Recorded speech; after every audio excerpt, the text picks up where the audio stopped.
Peut-être ça, c'est un reste d'imprégnation historique, parce que quand on étudie la musique ancienne, laquelle, quelle qu'elle soit, chaque personne qui était créateur à cette période-là travaillait avec des gens qui faisaient que ça, de la musique de leur temps.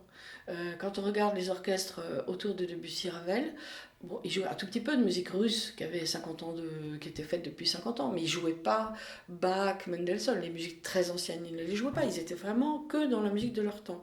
C'est au XXe siècle, et c'est très bien, qu'on est allé chercher les musiques les plus anciennes pour les remettre en place, mais je pense qu'on a perdu l'habitude de la fréquentation de nos compositeurs. Et on est un peu inquiet maintenant d'avoir des compositions à traiter, ce qui ne se passait pas du tout il y a plus d'un siècle. Les gens jouaient de la musique de leur temps. Et ça, je trouve que c'est très important. Et je trouve aussi que les compositeurs qui innovent plus ou moins, beaucoup pour certains, avec prudence pour d'autres, eh bien on découvre des mondes qu'on ne connaissait pas par définition. Et ça, c'est quand même une aventure pas trop difficile finalement.